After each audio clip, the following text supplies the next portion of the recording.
안녕하세요, 여러분. 저는 엘리자베스 로웰입니다. 51살이고요. 미국 보스턴에서 태어나 하버드 대학교에서 한국어학과 교수로 일하고 있습니다. 아니, 정확히는 일하고 있었다고 해야겠네요.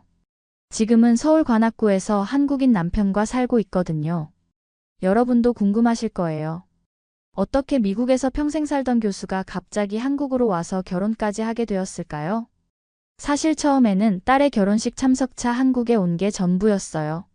그런데 지금 보니 그 여행이 제 인생의 완전한 전환점이 되었습니다. 제가 한국에서 겪은 일들은 정말 드라마틱했어요. 딸이 한국 남자와 결혼한다고 했을 때의 복잡한 심정부터 한국의 놀라운 시스템들을 경험하면서 느낀 감동, 그리고 예상치 못한 사랑까지. 심지어 중간에 큰 시련도 있었죠. 인터넷에서 저를 두고 말도 안 되는 의혹들이 퍼지기도 했거든요. 하지만 결국 모든 것이 아름답게 마무리되었고, 지금 저는 한국에서 새로운 꿈을 펼쳐가고 있습니다. 어떤 이야기인지 정말 궁금하시죠? 그럼 지금부터 차근차근 들려드릴게요. 제가 경험한 한국은 정말 놀라운 나라였어요. 시스템도 체계적이고 사람들도 따뜻하고 무엇보다 새로운 가능성을 열어주는 곳이었거든요. 본 영상은 스토리를 재구성한 이야기입니다. 오늘 사연 시작하겠습니다. 구독과 좋아요는 구독자님께 행운을 드립니다. 여러분, 지금 제가 앉아 있는 곳은 서울 관악구에 있는 작은 아파트입니다. 창밖으로는 관악산이 보이고요. 방금 전까지 남편 재원 씨와 함께 한영 공공교양센터 설립 계획서를 검토하고 있었어요. 누가 봐도 평범한 한국인 가정의 모습이죠? 하지만 1년 전만 해도 이런 상황은 상상조차 할 수 없었습니다. 그때 저는 미국 보스턴에서 한국어를 가르치는 냉철한 학자였거든요. 감정보다는 논리를, 직관보다는 데이터를 믿는 사람이었죠. 보스턴의 제 생활은 정말 규칙적이었어요. 매일 아침 7시에 일어나서 커피를 마시고 8시 30분에 집을 나서서 대학으로 향했죠. 강의 준비, 연구, 논문 작성으로 하루하루가 바빴어요. 주말에는 집에서 책을 읽거나 학회 준비를 했고요. 그런 제가 어떻게 한국에서 살게 되었을까요? 모든 건 딸 소피의 결혼식 때문이었어요. 소피는 25살인데 서울에서 교환학생을 하다가 한국 남자를 만나 결혼하겠다고 했죠. 처음엔 정말 당황스러웠어요. 소피에게서 그 소식을 들었을 때를 지금도 생생히 기억해요. 화상통화로 연결된 화면 속 소피의 표정이 정말 진지했거든요. 엄마, 중요한 얘기가 있어요. 제가 결혼하고 싶은 사람이 생겼어요. 처음에는 그냥 연애하는 줄 알았어요. 대학생이니까 연애할 수도 있는 거잖아요. 그런데 다음 말이 충격이었어요. 한국 사람이에요. 그리고 한국에 정착해서 살고 싶어요. 그 순간 머릿속이 하얘졌어요. 문화도 다르고 언어도 다른 사람과 결혼한다니 엄마로서는 걱정이 클 수밖에 없었거든요. 게다가 미국을 떠나서 한국에 정착한다는 것도 이해하기 어려웠어요. 소피, 정말 신중하게 생각해봤니? 문화적 차이, 언어 문제, 미래 계획까지 모든 걸 고려한 거야? 제가 계속 질문을 던지자 소피가 이렇게 답했어요. 엄마가 직접 와서 보시면 이해하실 거예요. 한국이 어떤 나라인지, 제가 왜 이런 선택을 했는지 알게 되실 거예요. 그래서 결국 한국행을 결정하게 된 거죠. 딸의 선택을 존중하되 동시에 엄마로서의 책임도 다하고 싶었어요. 예비 사위도 제대로 검증해보고 한국이라는 나라도 직접 경험해보고 싶었거든요. 비행기표를 예약하면서도 마음은 복잡했어요. 과연 소피의 선택이 옳은 걸까? 제가 너무 보수적으로 생각하는 건 아닐까? 한국에 대한 제 선입견이 잘못된 건 아닐까? 이런 생각들이 머릿속을 맴돌았죠. 친구들에게 한국에 간다고 하니까 다들 걱정하더라고요. 한국이 아직도 전통적이고 보수적인 나라 아니야? 언어 장벽은 어떻게 할 거야? 이런 질문들을 받으면서 더욱 불안해졌어요. 하지만 지금 생각해보니 그 모든 경험들이 퍼즐 조각처럼 맞아떨어져서 오늘의 제가 되었네요. 한국에서의 새로운 살, 예상치 못했던 사랑, 그리고 새로운 꿈까지 모든 것이 연결되어 있었어요. 제가 어떤 사람인지 먼저 자세히 소개해드릴게요. 저는 하버드 대학교에서 한국어학과 교수로 20년 넘게 일해왔어요. 전공은 한국어 구조 분석과 한글의 언어학적 특성이죠. 특히 한글의 과학적 체계에 대해서는 정말 자신이 있었어요. 제 연구실은 항상 정리정돈이 완벽했어요. 책들은 주제별로 분류되어 있고 논문들은 발표 연도 순으로 정리되어 있었죠. 학생들이 제 연구실에 오면 도서관보다 더 체계적이네요 라고 감탄하곤 했어요. 제 성격은 좀 까다로운 편이에요. 학생들 사이에서는 아이언 레이디라는 별명으로 불렸거든요. 감정보다는 근거를, 추측보다는 사실을 중시하는 스타일이죠. 강의할 때도 항상 정확한 자료와 논리적 근거를 바탕으로 했어요. 한글이 아름답다고 말하는 것만으로는 충분하지 않습니다. 왜 아름다운지, 어떤 점이 과학적인지 구체적으로 설명할 수 있어야 해요.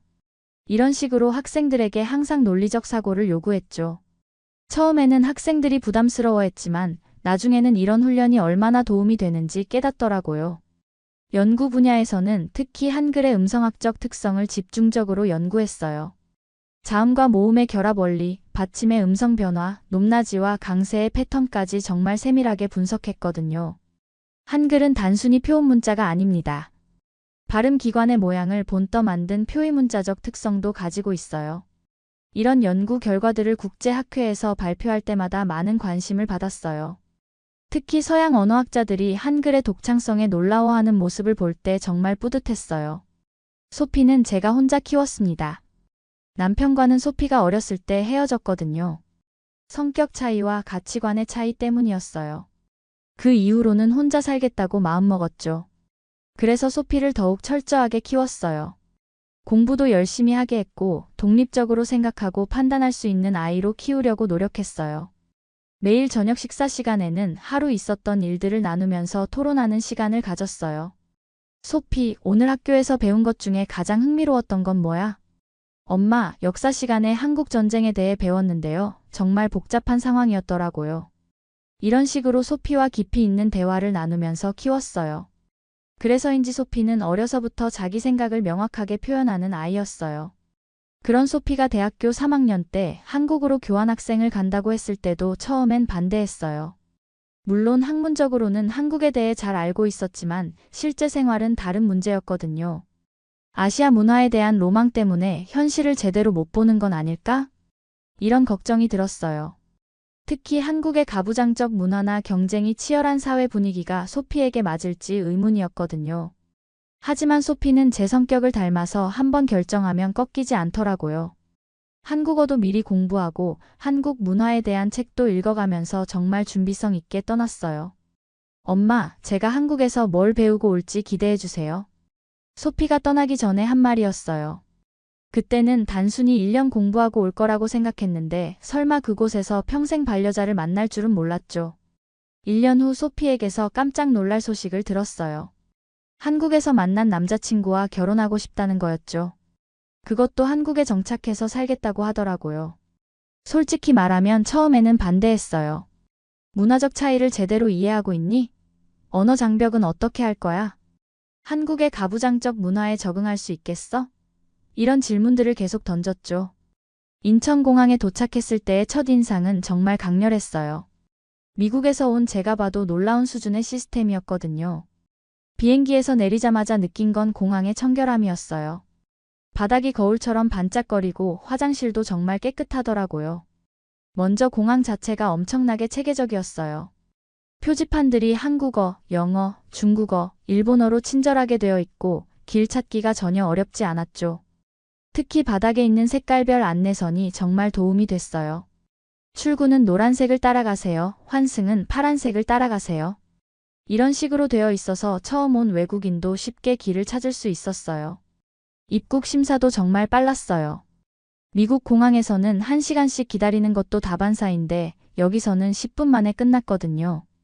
게다가 직원들이 정말 친절하더라고요. 제가 서류를 찾지 못해 헤매고 있으니까 옆에서 도와주시더라고요. 서류가 어디 있으신지 모르겠다고요? 여기 보세요. 이 가방 주머니에 있네요.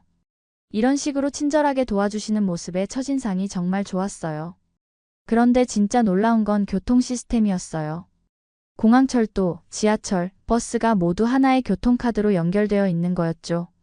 미국에서는 각 교통수단마다 따로 요금을 내야 하는데 한국은 정말 편리하게 되어 있었어요. 공항철도를 타면서도 놀랐어요.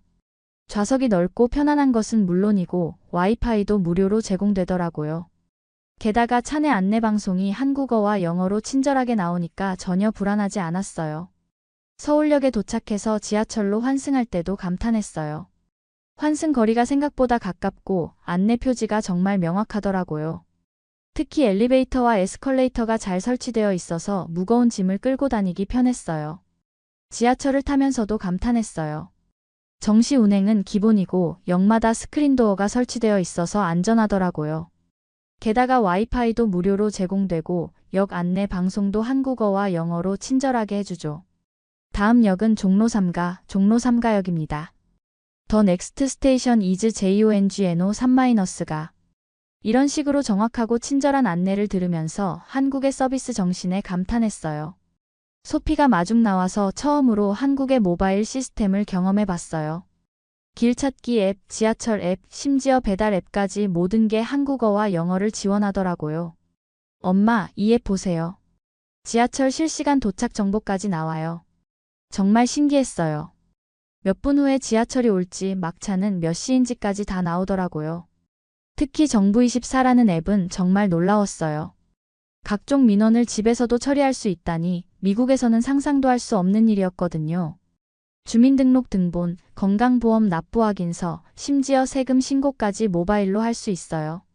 소피의 설명을 들으면서 한국의 디지털 정부 시스템이 정말 앞서 있다는 걸 느꼈어요. 그런데 문화적 차이도 느꼈어요. 높임말이 이렇게 복잡한지 몰랐거든요. 소피가 설명해줘도 언제 어떤 높임말을 써야 하는지 헷갈리더라고요. 할머니께는 진짜 높임말을, 친구들한테는 반말을, 처음 만나는 사람에게는 존댓말을 써야 해요. 이런 미묘한 차이를 이해하는 게 쉽지 않았어요. 그리고 눈치라는 문화도 처음에는 이해하기 어려웠어요. 직접 말하지 않고도 상대방의 기분이나 상황을 파악해야 한다는 게 신기했거든요. 첫날 밤 호텔에서 하루를 정리하면서 생각해봤어요.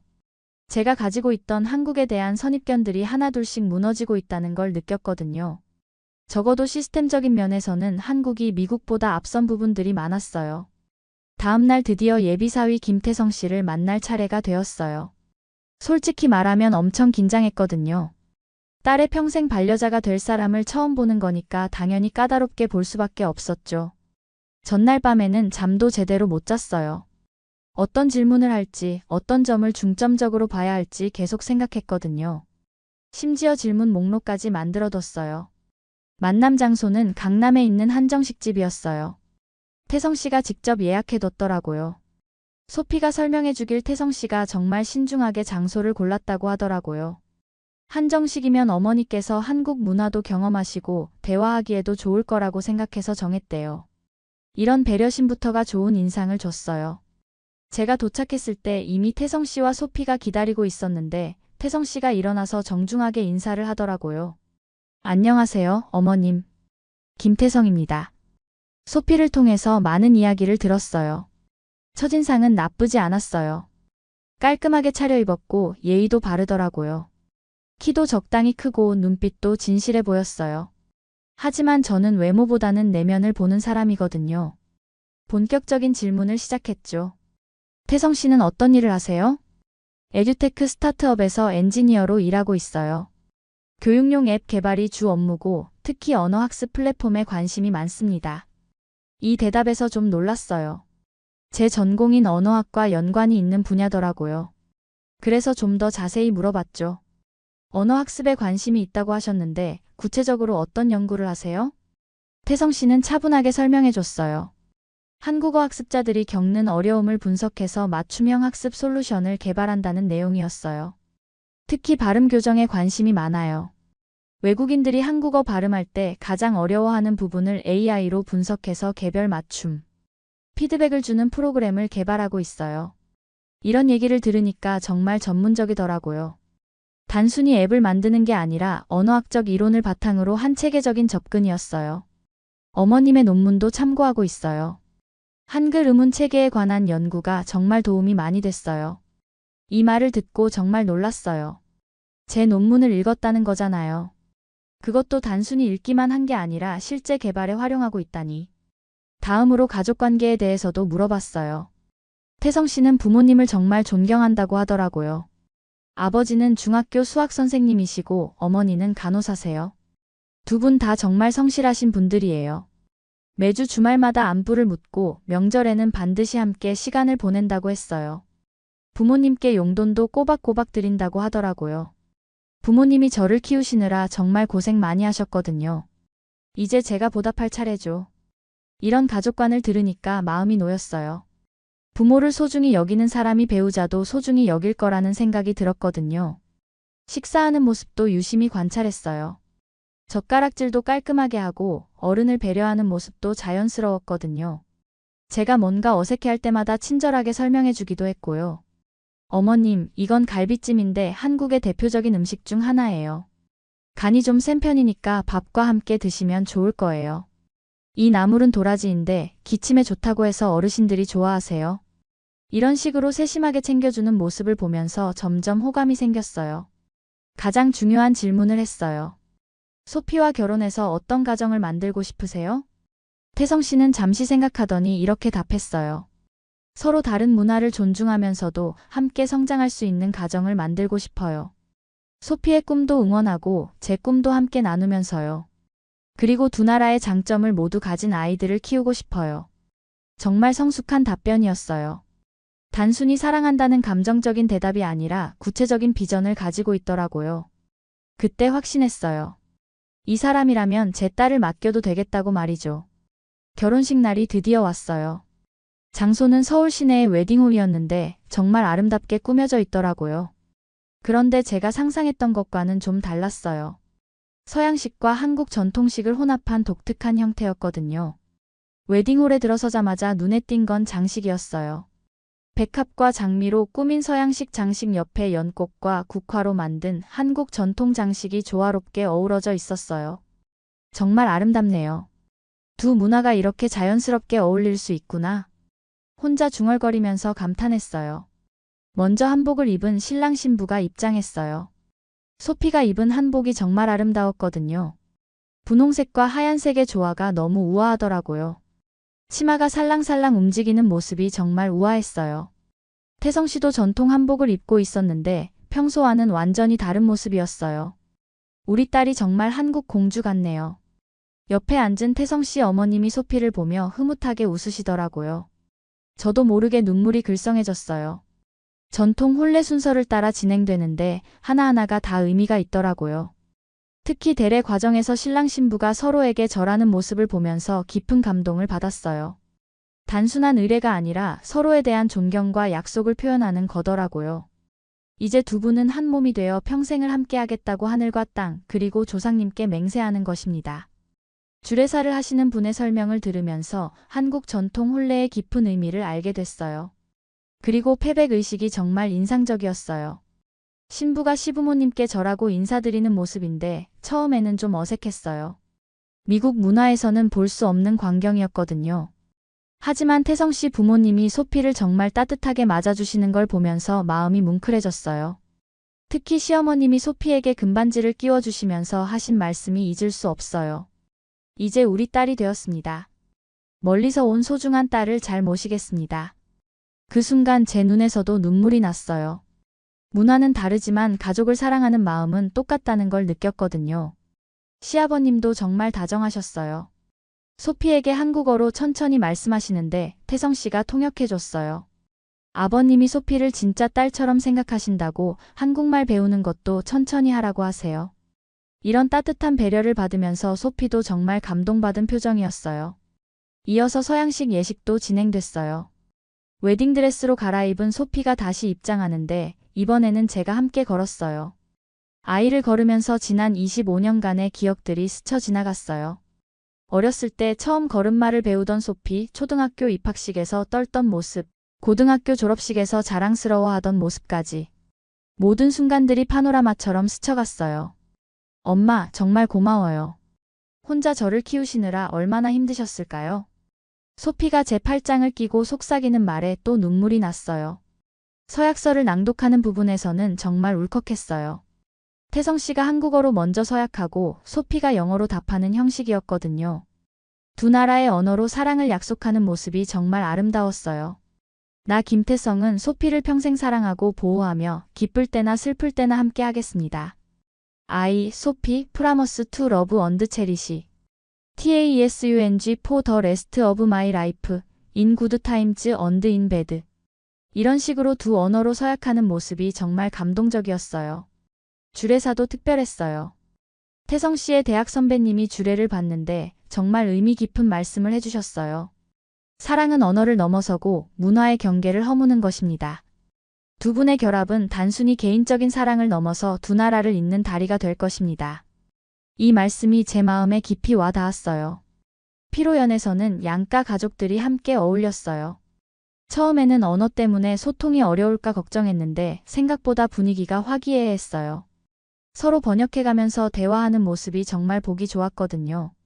특히 태성 씨 할머님께서 제게 다가와 손을 잡으시며 뭔가 말씀하시는데 태성 씨가 통역해줬어요. 할머님이 고마운 딸을 보내주셔서 감사하다고 하세요. 그리고 소피가 정말 예쁘다고 하시네요. 그때 정말 마음이 따뜻해졌어요. 90세가 넘으신 할머님이 이렇게 따뜻하게 맞아주시다니. 결혼식을 통해서 한국의 가족 문화를 제대로 느껴봤어요. 예의를 중시하면서도 따뜻한 정이 넘치는 문화더라고요. 제 걱정들이 하나둘씩 사라지는 순간이었어요.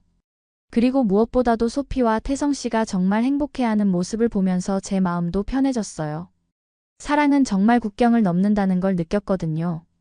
결혼식이 끝나고 가족들끼리 작은 뒤풀이 자리가 있었어요. 장소는 한강이 보이는 레스토랑이었는데 분위기가 정말 좋더라고요. 창밖으로 보이는 한강의 야경이 정말 아름다웠어요. 그런데 거기서 예상치 못한 만남이 기다리고 있었어요. 태성 씨가 누군가를 소개해줬어요. 어머님, 저희 대학 선배님이세요. 서울대 영문과 교수님이신 최재헌 교수님입니다. 50대 중반쯤 되어 보이는 분이었는데 첫인상이 정말 좋았어요. 차분하면서도 지적인 느낌이 나더라고요. 정중하게 인사를 하시면서 유창한 영어로 말씀하시는 거예요. 하버드에서 한국어학을 가르치신다고 들었습니다. 정말 반갑습니다. 같은 언어학 분야에서 일하는 동료를 만나다니 영광입니다. 목소리도 좋고 말하는 것도 품위가 있더라고요. 무엇보다도 눈빛이 정말 따뜻했어요. 그런데 제가 더 놀란 건 재헌 씨가 제 논문을 알고 있다는 거였어요. 한글의 음성학적 특성에 관한 제 연구를 언급하시는 거예요. 교수님의 한글 음운 체계의 과학적 분석이라는 논문을 정말 흥미롭게 읽었습니다. 특히 자음과 모음의 결합 원리에 대한 분석이 탁월하더군요. 이런 대화를 나눌 수 있는 사람을 한국에서 만날 줄은 몰랐어요. 자연스럽게 학문적 이야기로 빠져들게 됐죠. 사실 저도 언어학에 관심이 많아서 번역 이론을 연구하고 있어요. 특히 문학 작품을 번역할 때 발생하는 문화적 뉘앙스 차이에 대해서 고민이 많거든요. 이 말에 제가 확 끌렸어요. 번역은 단순히 언어를 바꾸는 게 아니라 문화를 전달하는 일이라고 생각하거든요. 둘이 완전히 몰입해서 대화를 나눴어요. 영어로 번역할 때 가장 어려운 한국어 표현이 뭔가요? 제가 물어봤어요. 재헌 씨는 잠시 생각하더니 이렇게 답했어요. 정이라는 단어 같은 경우죠. 영어의 어펙션이나 어태치먼트로는 완전히 담아낼 수 없는 미묘한 감정이 있거든요. 정말 맞는 말이었어요. 저도 학생들에게 한국어를 가르치면서 항상 느끼는 어려움이었거든요. 한국의 정문화는 정말 특별한 것 같아요. 가족이 아닌데도 가족처럼 챙겨주고 오랫동안 관계를 유지하는 문화 말이에요. 재헌 씨가 고개를 끄덕이면서 말했어요. 맞아요. 서양 문화의 개인주의와는 다른 독특한 공동체 문화죠. 대화를 나누면서 재헌 씨가 정말 박식한 분이라는 걸 알게 됐어요. 동서양 문학을 넘나들며 이야기하는 모습이 인상적이었어요. 최근에 읽은 책 중에 흥미로운 게 있어요. 더 스피럿 캐처즈 유 언드 유 폴 다운이라는 책인데 문화적 차이가 얼마나 큰 문제를 일으킬 수 있는지 보여주는 사례예요. 저도 그 책을 읽어봤어요. 미국의 의료진과 몽족 가족 사이의 문화적 갈등을 다룬 책이었죠. 정말 인상적인 책이었어요. 언어뿐만 아니라 문화적 맥락을 이해하는 것이 얼마나 중요한지 보여주죠. 이런 식으로 깊이 있는 대화를 나누다 보니 시간 가는 줄 몰랐어요. 게다가 재헌 씨의 유머 감각도 뛰어나더라고요. 교수님도 한국에서 강의해 보시는 게 어떨까요? 학생들이 정말 좋아할 것 같은데요.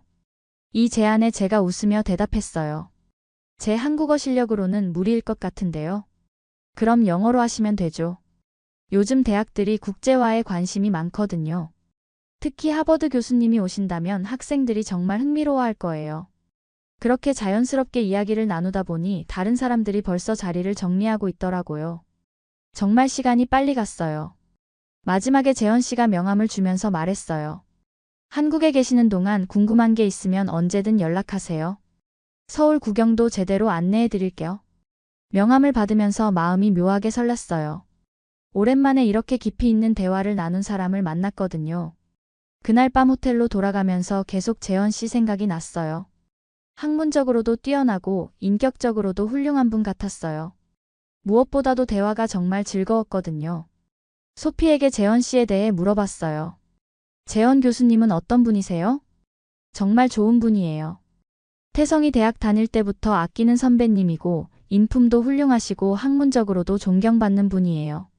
이런 평가를 들으니까 더욱 호감이 갔어요. 재현 씨는 정말로 약속을 지키는 분이었어요. 다음날 아침 일찍 연락이 왔거든요. 오늘 시간 되시면 서울 구경 좀 시켜드릴까요? 솔직히 처음에는 좀 망설였어요. 너무 빨리 친해지는 건 아닌가 하는 생각도 들고 뭔가 부담스럽기도 했거든요. 하지만 소피가 엄마, 재현 교수님 정말 좋은 분이에요. 믿고 따라가 봐요 라고 해서 만나기로 했죠. 첫 번째로 간 곳은 남산타워였어요. 케이블카를 타고 올라가는데 서울 전경이 한눈에 보이더라고요. 정말 장관이었어요. 고층 빌딩들이 질서정연하게 늘어선 모습이 정말 인상적이었어요. 재현 씨가 이곳저곳을 가리키며 설명해 줬는데 마치 전문 가이드 같았어요. 저기 보이는 게 한강이고요. 강남과 강북이 어떻게 나뉘는지 보이시죠? 서울이라는 도시가 얼마나 체계적으로 발전했는지 알 수 있어요. 정말 그랬어요. 도시 전체가 하나의 작품처럼 조화롭게 어우러져 있더라고요. 1960년대만 해도 인구가 300만 명 정도였는데 지금은 1000만 명이 넘어요. 이렇게 빠른 성장을 이룬 도시는 세계적으로도 드물죠. 이런 설명을 들으면서 한국의 발전상에 감탄했어요. 그 다음엔 북촌 한옥마을에 갔어요. 전통 한옥들이 그대로 보존되어 있는 모습이 정말 아름다웠어요. 현대적인 빌딩들 사이에 이런 전통 공간이 있다는 게 신기했거든요. 한국은 전통과 현대가 공존하는 나라예요. 새로운 걸 받아들이면서도 옛것을 잃지 않으려고 노력하죠. 재현 씨의 설명을 들으면서 한국에 대한 이해가 깊어졌어요. 단순히 관광지를 보는 게 아니라 그 안에 담긴 철학과 가치를 배우는 느낌이었어요. 한옥의 구조도 신기했어요. 기와지붕은 여름에는 시원하고 겨울에는 따뜻하게 해줘요. 온돌 시스템과 함께 한국만의 독특한 주거 문화를 만들어냈죠. 점심은 명동에서 먹었어요. 재현 씨가 추천해준 냉면집이었는데 정말 맛있더라고요. 특히 면을 젓가락으로 먹는 방법을 가르쳐줄 때 재미있었어요. 면을 너무 길게 들어 올리지 마시고 적당히 말아서 드세요. 처음에는 어려워도 금방 익숙해지실 거예요. 재현 씨가 직접 시범을 보여주면서 친절하게 가르쳐줬어요. 오후에는 한강공원에 갔어요. 자전거를 빌려서 한강변을 따라 라이딩을 했는데 정말 상쾌했어요. 중간중간 쉬면서 대화를 나누는 시간도 좋았고요. 한국 사람들이 한강을 얼마나 사랑하는지 아세요? 스트레스 받을 때나 힘들 때 한강에 와서 치킨이나 라면을 먹으면서 마음을 달래는 문화가 있어요. 재현 씨가 말하는 한강 이야기가 흥미로웠어요. 단순한 강이 아니라 서울 사람들의 쉼터 역할을 한다는 게 인상적이었거든요. 야경도 정말 아름다워요. 저녁에 시간 되시면 한번 보여드릴게요. 이런 제안을 받으니까 마음이 설렜어요. 저녁에는 홍대 근처의 카페에 갔어요. 그런데 이 카페가 정말 특별했어요. 24시간 운영하는 스터디 카페였는데 대학생들이 밤늦게까지 공부하고 있더라고요. 한국 학생들의 학습 열정은 정말 대단해요. 이런 문화가 한국의 교육 수준을 높이는 원동력이죠. 재현 씨와 함께 차를 마시면서 한국의 교육 문화에 대해 깊이 있는 대화를 나눴어요. 경쟁이 치열하다는 부작용도 있지만 배움에 대한 열정 자체는 정말 인상적이었어요. 부모들도 자녀 교육에 정말 열성적이에요. 사교육비 부담이 크다는 문제는 있지만 교육을 통해 계층 이동이 가능하다는 믿음이 강해요. 다음 날에는 지하철을 이용해서 여러 곳을 다녀봤어요. 재현 씨가 교통카드 사용법부터 환승하는 방법까지 친절하게 알려줬거든요. 그런데 정말 놀라운 건 지하철의 정시성이었어요. 2분 늦는다고 사과 방송이 나오네요. 제가 신기해하니까 재현 씨가 웃으면서 설명해줬어요. 한국 사람들은 시간 약속을 정말 중요하게 생각해요. 특히 대중교통은 사회 전체의 신뢰와 연결되어 있거든요. 병원에도 가봤어요. 재원 씨가 건강검진을 받아보라고 권해서요. 예약 시스템부터 진료 과정까지 모든 게 체계적이었어요. 한국의 의료 시스템은 정말 효율적이에요. IT 기술과 의료가 잘 결합되어 있거든요. 검진 결과도 바로 나오고 설명도 자세히 해줘서 정말 만족스러웠어요. 일주일 동안 재원 씨와 함께 서울을 둘러보면서 정말 많은 걸 배웠어요. 한국이라는 나라가 얼마나 체계적이고 효율적인지, 그러면서도 사람의 정이 살아있는 곳인지 알게 됐거든요. 무엇보다도 재원 씨와 함께 있으면 정말 편안했어요. 깊이 있는 대화도 나눌 수 있고 유머도 있고 배려심도 깊은 분이었거든요. 그런데 평화로웠던 한국 생활에 갑자기 큰 파도가 몰아쳤어요. 어느 날 아침 소피가 걱정스러운 표정으로 제게 다가왔거든요. 엄마, 이거 좀 봐주세요. 인터넷에서 엄마에 대한 이상한 영상이 올라왔어요. 소피가 보여준 건 인터넷 영상이었어요. 제목이 정말 자극적이더라고요. 하버드 교수와 서울대 교수의 초고속 로맨스, 과연 순수한 사랑일까? 영상을 올린 사람은 윤상민이라는 프리랜서 칼럼니스트였어요. 40대 초반으로 보이는 남성이 카메라 앞에서 심각한 표정으로 말하고 있었어요. 여러분, 오늘은 정말 충격적인 이야기를 가져왔습니다. 최근 한 미국 교수가 한국에 와서 불과 몇 주 만에 국립대 교수와 결혼을 발표했다는 소식이 들어왔는데요. 제 심장이 쿵쾅거리기 시작했어요. 설마 저 이야기인가 싶어서요. 더 놀라운 건 이 미국 교수의 사위가 한국의 유명 스타트업에 취업했다는 겁니다. 과연 이게 우연의 일치일까요? 윤상민은 계속해서 의혹을 제기했어요. 제가 재원 씨와의 관계를 이용해서 태성 씨의 취업에 영향을 줬다는 거였어요. 국민 세금으로 운영되는 국립대학교 교수가 이런 식으로 사적 이익을 추구해도 되는 건가요? 외국인이라고 해서 우리나라 법과 윤리를 무시해도 되는 건가요? 윤상민의 목소리에는 분노가 가득했어요. 마치 정의를 위해 싸우는 사람처럼 보였어요. 더 심각한 건 대학 간 특혜 교류 의혹입니다. 하버드와 서울대 사이에 어떤 거래가 있었던 건 아닐까요? 이런 근거 없는 의혹까지 제기하더라고요. 영상 아래 댓글들을 보니까 정말 충격적이었어요. 대부분이 저를 비난하는 내용들이었거든요. 역시 외국인들은 다른 애 특혜받으려고 한국 온 거 아니야? 우리나라를 만만하게 보는 것 같다. 한국 남자들 호구로 보나? 이런 댓글들을 보면서 정말 마음이 아팠어요. 제가 한국에서 경험한 따뜻함과는 정반대의 반응들이었거든요. 더 충격적인 건 조회수였어요. 하루 만에 10만 뷰를 넘어섰더라고요. 그리고 계속 늘어나고 있었어요. 재원 씨에게 전화를 걸었어요. 목소리가 평소보다 침울하더라고요. 교수님, 이미 알고 계시는군요. 학과 게시판에도 비슷한 글들이 올라오고 있어요. 어떻게 해야 할까요? 이런 오해를 받을 줄은 몰랐어요. 재원 씨는 잠시 생각하더니 차분하게 말했어요. 일단 침착하게 대응해야 해요.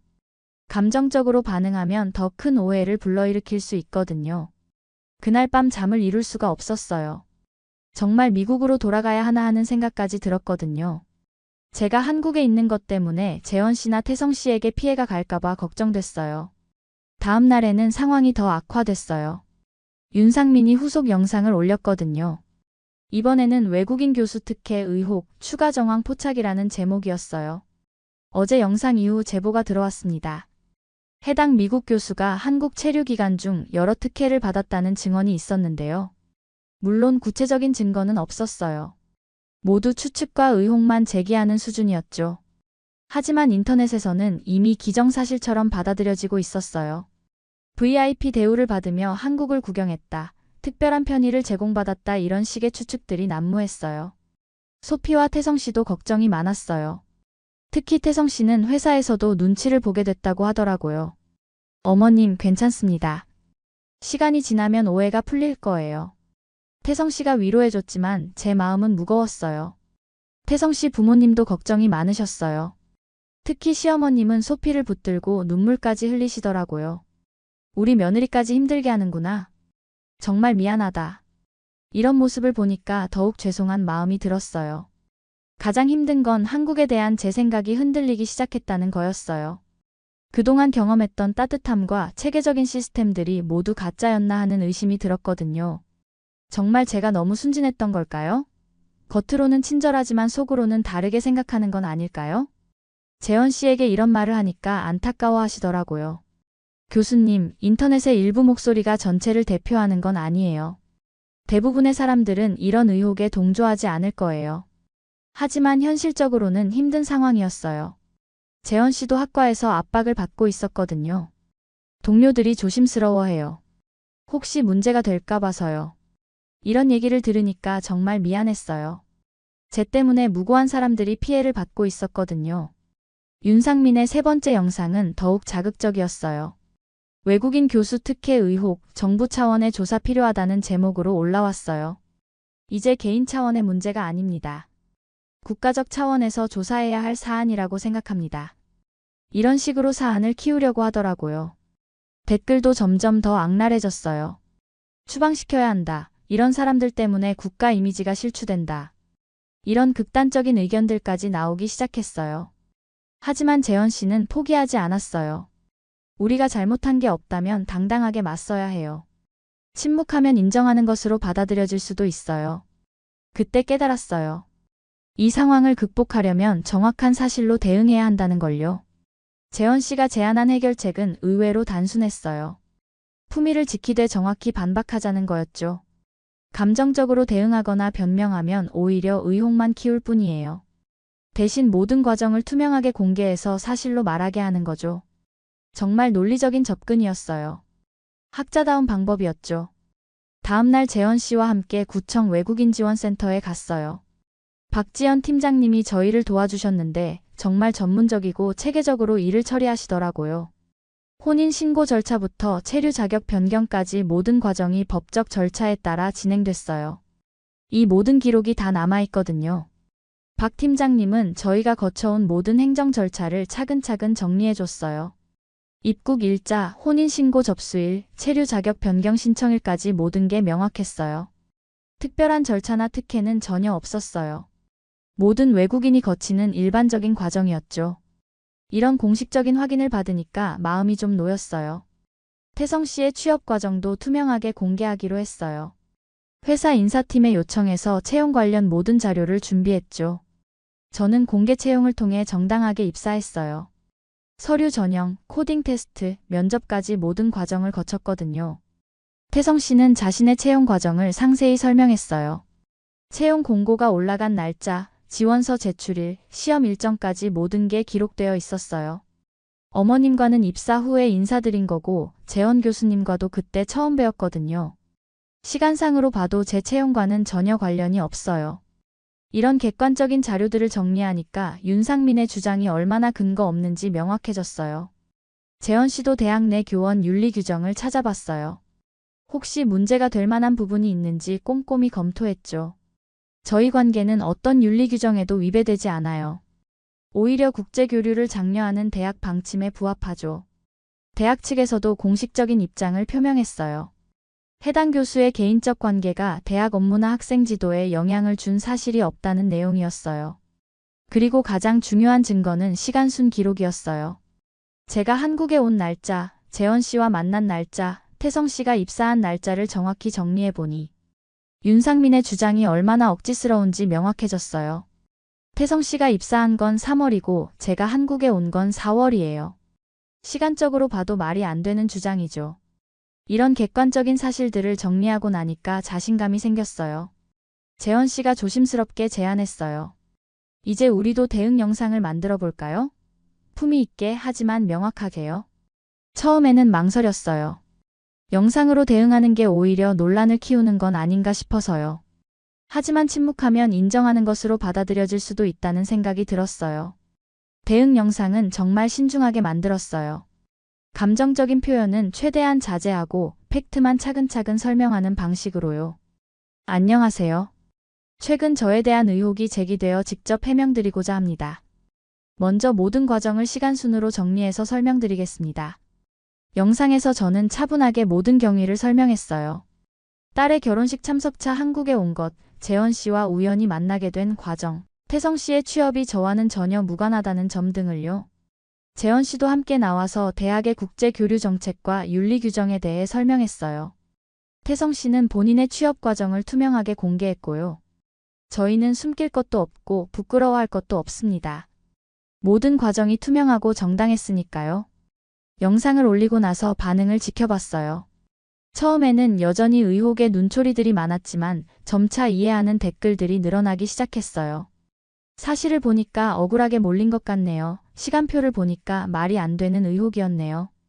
이런 댓글들이 달리기 시작했어요. 그리고 며칠 후 놀라운 일이 일어났어요. 윤상민이 사과 영상을 올린 거예요. 최근 제가 올린 영상에 대해 사과드립니다. 충분한 검증 없이 의혹만 제기한 것은 잘못된 행동이었습니다. 영상에서 윤상민은 솔직하게 자신의 상황을 털어놨어요. 구독자 경쟁 압박과 광고 수익에 대한 부담 때문에 자극적인 콘텐츠를 만들게 됐다고요. 개인적인 학벌 콤플렉스도 있었던 것 같습니다. 명문대 교수들에 대한 부정적 감정이 객관적 판단을 흐렸어요. 이 사과를 보면서 윤상민도 나쁜 사람은 아니라는 생각이 들었어요. 다만 구조적인 압박과 개인적 콤플렉스가 만나서 잘못된 행동을 하게 된 거죠. 앞으로는 더 신중하게 콘텐츠를 만들겠습니다. 그리고 건전한 비판과 견제의 역할을 하는 유튜버가 되겠습니다. 이런 진심 어린 사과를 보니까 마음이 풀렸어요. 의혹 사건이 정리되고 나서 며칠 후 재원 씨가 특별한 제안을 했어요. 오늘 저녁에 한강에서 산책할까요? 할 말이 있어요. 그날은 4월의 어느 봄밤이었어요. 낮에 비가 와서 공기가 정말 깔끔했고 한강변에는 벚꽃이 흩날리고 있었어요. 정말 아름다운 밤이었죠. 한강공원에 도착해서 천천히 걸으면서 대화를 나눴어요. 처음에는 일상적인 이야기들이었어요. 최근 사건으로 힘들었던 마음, 한국 생활에 대한 소감 같은 것들 말이죠. 정말 힘든 시간이었지만 교수님이 옆에 있어서 견딜 수 있었어요. 제가 이렇게 말하니까 재원 씨가 미소를 지으며 대답했어요. 저도 마찬가지예요. 혼자였다면 어떻게 헤쳐나갔을지 모르겠어요. 그런데 갑자기 재원 씨가 걸음을 멈추더니 저를 바라봤어요. 무언가 중요한 말을 하려는 표정이었어요. 엘리자베스 교수님, 솔직한 마음을 말씀드려도 될까요? 저도 왠지 모르게 긴장이 됐어요. 분위기가 평소와 달랐거든요. 지난 몇 주 동안 교수님과 함께 시간을 보내면서 정말 많은 걸 느꼈어요. 학문적으로도 그렇고 인간적으로도 그렇고요. 재원 씨의 목소리가 평소보다 부드러웠어요. 저는 오랫동안 혼자 살아왔어요. 학문에만 전념하면서 개인적인 감정은 뒤로 미뤄왔죠. 그런데 교수님을 만나면서 그런 제 자신이 얼마나 메마른 사람이었는지 깨달았어요. 저도 비슷한 마음이었어요. 소피를 키우느라 개인적인 행복은 뒤로 미뤄왔거든요. 재원 씨는 잠시 말을 멈추더니 다시 입을 열었어요. 저희는 서로의 논문처럼 천천히 읽으면 됩니다. 급하게 결론을 내리지 말고 한 페이지씩 차근차근 이해해가면서요. 이 말이 정말 가슴에 와 닿았어요. 학자다운 고백이면서도 정말 로맨틱했거든요. 저도 교수님과 함께 있으면 마음이 편해져요. 깊이 있는 대화를 나눌 수 있는 사람을 만나기가 쉽지 않은데요. 그렇게 서로의 마음을 확인하고 나니까 자연스럽게 미래에 대한 이야기로 이어졌어요. 저는 미국으로 돌아가야 해요. 학교 일도 있고 정리할 것들도 많거든요. 재원 씨가 고개를 끄덕였어요. 당연히 그래야죠. 저도 기다릴 준비가 되어 있어요. 그런데 제가 이미 마음속으로 결정한 게 있었어요. 미국 대학과 협의해서 1년간 연구년을 서울에서 보내는 거였죠. 사실 제가 이미 알아본 게 있어요.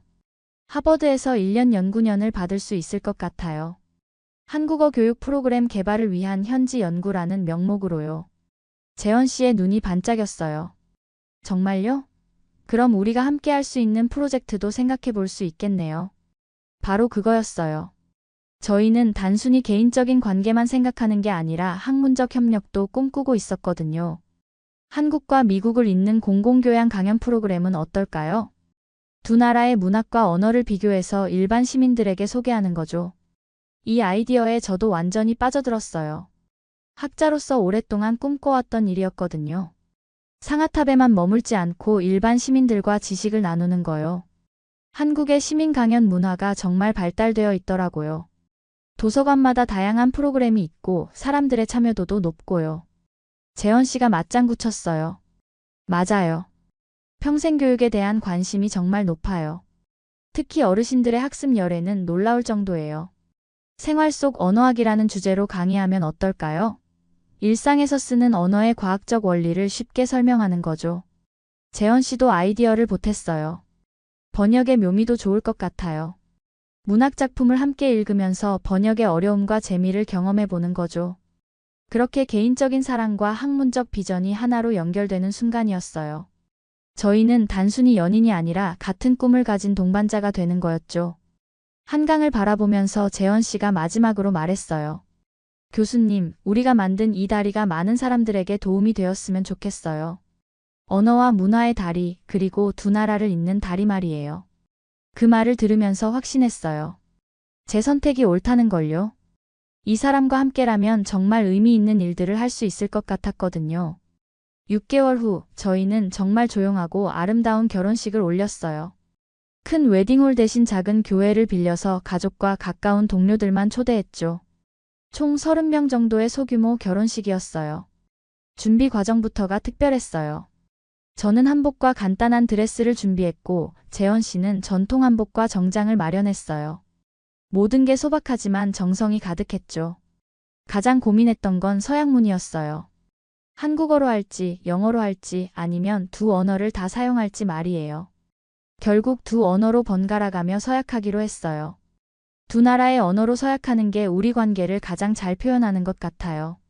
재현 씨의 제안이었는데 정말 좋은 아이디어였어요. 결혼식 당일 아침 정말 떨렸어요. 51살에 다시 결혼한다는 게 현실처럼 느껴지지 않았거든요. 소피가 옆에서 격려해줬어요. 엄마, 정말 아름다워요. 재현 교수님이 엄마를 얼마나 사랑하는지 보여요. 소피도 정말 예뻤어요. 하늘색 드레스를 입고 저를 도와주는 모습이 천사 같았어요. 예식장에 들어갔을 때 재현 씨의 표정을 잊을 수가 없어요. 정말 행복해 보였거든요. 저도 마음이 뭉클해졌죠. 주례는 재현 씨의 오랜 친구이신 목사님이 봐주셨어요. 주례사도 정말 감동적이었어요. 사랑은 언어를 번역하는 것이 아닙니다. 마음과 마음이 직접 소통하는 것이죠. 배려는 번역보다 깊습니다. 오늘 두 분의 결합은 개인적인 사랑을 넘어서 두 문화를 잇는 다리가 될 것입니다. 이 말씀이 정말 명대사였어요. 바로 저희 관계를 표현하는 말이었거든요. 서약문 낭독 순서가 왔어요. 재현 씨가 먼저 한국어로 서약했어요. 엘리자베스, 당신과 함께 새로운 문화를 만들어가겠습니다. 서로 다른 배경을 가진 우리가 하나의 아름다운 이야기를 써내려 가겠습니다. 당신의 꿈을 응원하고 함께 성장해 가겠습니다. 그 다음 제가 영어로 답했어요. 재현, 당신과 함께라면 어떤 언어의 벽도 넘을 수 있을 것 같아요. 우리의 사랑이 두 나라를 잇는 다리가 되길 바라며 평생 당신과 함께 배우고 성장해 가겠습니다. 반지 교환을 할 때는 정말 감격스러웠어요. 평생 혼자 살 거라고 생각했는데 이렇게 소중한 사람을 만나게 될 줄 몰랐거든요. 축가 대신 양가 가족들이 돌아가며 손편지를 낭독해줬어요. 소피의 편지가 가장 감동적이었어요. 엄마, 제가 한국에서 사랑을 찾았듯이 엄마도 한국에서 새로운 사랑을 찾으셨네요. 우리 가족이 더 커져서 정말 기뻐요. 재현 교수님, 제 엄마를 잘 부탁드려요. 태성 씨의 부모님도 따뜻한 편지를 써주셨어요. 비록 언어는 달랐지만 통역을 통해 마음이 전해졌어요. 이제 진짜 가족이 되었습니다. 멀리서 오신 소중한 딸을 잘 모시겠습니다. 두 분의 행복을 진심으로 축복합니다. 피로연은 더욱 소박했어요. 근처 한정식집에서 간단하게 식사를 하면서 이야기꽃을 피웠죠. 한국 음식과 서양 음식이 조화롭게 차려져 있었어요. 재현 씨의 동료 교수님들도 축하해 주셨어요. 국제적인 학자 커플의 탄생이네요. 앞으로 좋은 연구 성과가 나올 것 같아요. 그날 밤 신혼집에서 재현 씨와 대화를 나눴어요. 정말 꿈 같은 하루였거든요. 우리가 정말 결혼했네요. 아직도 믿어지지 않아요. 재현 씨가 제 손을 잡으며 말했어요. 이제 진짜 시작이에요. 우리만의 새로운 이야기를 만들어가는 거죠. 결혼한 지 6개월이 지난 지금 저는 서울에서 완전히 새로운 삶을 살고 있어요. 하버드와 서울대 사이의 공공인문 강좌 프로젝트가 본격적으로 시작됐거든요. 매주 화요일과 목요일에는 시민들을 위한 생활 속 언어학 강좌를 열어요. 한글의 과학성부터 영어와 한국어의 차이점까지 쉽고 재미있게 설명하죠. 특히 50대 이상 수강생들의 열의가 대단해요. 선생님, 한글이 이렇게 체계적인 문자인 줄 몰랐어요. 우리가 매일 쓰는 글자에 이런 과학이 숨어 있다니. 이런 반응을 들을 때마다 정말 보람을 느껴요. 학문이 일반 시민들에게 직접 도움이 되는 걸 보는 기쁨이 크거든요. 재원 씨와 함께하는 번역학교도 인기가 많아요. 문학작품을 함께 읽으면서 번역의 묘미를 배우는 프로그램인데 참가자들이 정말 적극적이에요. 영어와 한국어는 단순히 언어가 다른 게 아니라 사고방식 자체가 다르네요. 번역이 이렇게 어려운 일인 줄 몰랐어요. 이런 깨달음을 얻는 모습을 보면 교육자로서 큰 성취감을 느껴요. 개인적으로는 한국 생활에 완전히 적응했어요. 이제 지하철 환승도 자유자재고 온라인 쇼핑도 능숙하게 해요. 심지어 김치도 직접 담글 수 있게 됐어요. 여보, 이번 김치는 정말 맛있네요. 시어머님께 배운 보람이 있어요. 재원 씨가 칭찬해주면 정말 뿌듯해요. 소피와 태성 씨에게는 더 기쁜 소식이 있어요. 첫 아기를 임신했거든요. 이제 곧 할머니가 되는 거예요. 아기 이름도 벌써 고민하고 있어요. 한국 이름과 영어 이름을 모두 가질 예정이거든요. 엄마, 아기가 세계 국어를 할 수 있을 것 같아요. 한국어, 영어, 그리고 사랑의 언어까지요. 소피의 농담에 모두 웃음을 터뜨렸어요. 최근에는 더 큰 프로젝트도 준비하고 있어요. 한영 공공교양센터를 정식으로 설립하는 거예요. 정부와 대학의 지원을 받아서 더 체계적인 프로그램을 운영할 계획이거든요. 특히 어르신들을 위한 생활 한국어, 생활 영어 강좌는 정말 의미 있는 일이에요. 글로벌 시대의 언어 장벽 때문에 소외되는 분들이 없도록 돕는 거죠. 우리 나이에도 영어를 배울 수 있을까요? 걱정하시는 분들께 항상 이렇게 말씀드려요. 나이는 숫자일 뿐이에요. 배우고자 하는 마음이 있으면 언제든 가능해요. 실제로 70대 할머니께서 영어로 외국인 관광객과 대화하시는 모습을 보면 정말 감동이에요. 처음에는 안녕하세요도 어려워하시던 분이 이제는 어디서 오셨어요? 한국 음식 중에 뭘 제일 좋아하세요? 까지 유창하게 말씀하시거든요. 재원 씨와의 결혼 생활도 정말 행복해요. 아침마다 함께 관악산을 산책하고 저녁에는 차를 마시며 하루 있었던 일들을 나눠요. 때로는 학문적 토론을 하다가 밤늦게까지 이야기하기도 하죠. 당신과 결혼한 게 제 인생 최고의 선택이었어요. 재원 씨가 종종 하는 말이에요. 저도 정말 같은 마음이거든요. 가끔 미국에서 온 동료들이 방문해요. 모두들 제 변화에 놀라더라고요. 엘리자베스, 정말 행복해 보여요. 한국이 당신에게 새로운 활력을 준 것 같네요. 보스턴에 있을 때보다 훨씬 생기가 넘쳐요. 맞는 말이에요. 한국은 저에게 새로운 사랑뿐만 아니라 새로운 꿈과 희망을 줬거든요. 윤상민 씨와도 나중에 완전히 화해했어요. 그분도 진심으로 반성하시고 이제는 건전한 콘텐츠를 만들기 위해 노력하고 계세요. 심지어 저희 강좌를 홍보하는 영상도 만들어주셨어요. 교수님들의 이야기가 정말 감동적이에요. 진정한 국제 교류의 모범 사례라고 생각해요. 제가 예전에 편견을 가지고 있었던 게 부끄러워요. 이런 말을 들으니까 그때의 힘든 시간들도 의미가 있었다는 생각이 들어요. 시련을 통해 더 강해진 거죠. 박지연 팀장님은 여전히 저희 가족의 든든한 지원군이에요. 행정적인 일들을 도와주실 뿐만 아니라 개인적으로도 좋은 친구가 되어주셨거든요. 엘리자베스 씨 덕분에 저희 센터도 유명해졌어요. 성공적인 정착 사례로 계속 언급되고 있거든요. 다른 외국인분들도 용기를 얻고 있어요. 이런 말씀을 들으면 정말 뿌듯해요. 제가 한국 사회에 조금이나마 기여하고 있다는 느낌이 들거든요. 요즘은 책도 쓰고 있어요. 51세, 한국에서 시작한 두 번째 인생이라는 제목으로요. 제 경험을 통해 다른 분들에게도 용기를 주고 싶어서요. 나이가 들어도 새로운 도전은 가능해요. 중요한 건 열린 마음과 배우려는 자세요. 편견을 버리고 직접 경험해보는 거예요. 이 메시지를 많은 분들께 전하고 싶어요. 특히 50대 이상 분들에게 말이에요. 지금 이 순간에도 한강을 바라보며 재원 씨와 함께 내일 강의 준비를 하고 있어요. 창밖으로는 관악산이 보이고 테이블 위에는 한영사전과 강의 자료들이 놓여 있어요. 여보, 내일 수강생들이 정말 좋아할 것 같아요. 특히 속담 비교 부분은 정말 재미있을 거예요. 재원 씨가 제 어깨를 다독이며 말해요. 내일은 한국 속담과 영어 속담 비교하기 강의가 있거든요. 그래요. 저희가 하는 일은 단순히 언어를 가르치는 게 아니에요. 사람과 사람 사이의 다리를 놓는 일이죠. 문화와 문화 사이의 벽을 허무는 일이고요. 1년 전만 해도 상상할 수 없었던 일들이에요. 딸의 결혼식에 참석하러 왔다가 제 인생의 완전한 전환점을 맞게 될 줄은 꿈에도 몰랐거든요. 하지만 지금 돌이켜보니 모든 게 운명이었던 것 같아요. 소피가 한국을 선택한 것도, 제가 태성 씨를 인정하게 된 것도, 재원 씨와 만난 것도 모두 연결되어 있었어요. 한국은 저에게 정말 많은 걸 가르쳐 줬어요.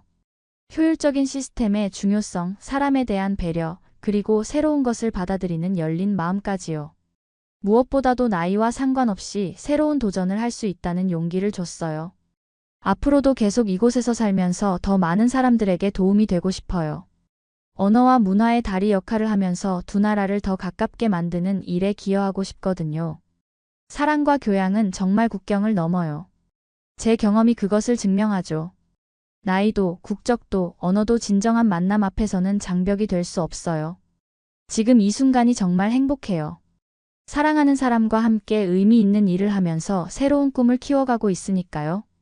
여러분도 언제든 새로운 시작을 할 수 있어요. 나이는 정말 숫자일 뿐이거든요. 중요한 건 도전하는 용기와 배우려는 마음이에요. 제 이야기가 여러분에게 작은 용기라도 될 수 있었으면 좋겠어요. 사랑과 꿈은 언제든 다시 시작할 수 있으니까요. 한국이라는 나라가 저에게 그런 기회를 줬듯이 여러분에게도 새로운 기회가 기다리고 있을 거예요. 지금도 창밖으로 보이는 서울의 야경이 정말 아름다워요. 이 도시에서, 이 나라에서 제 인생 2막이 시작된 거예요. 정말 감사한 마음뿐입니다.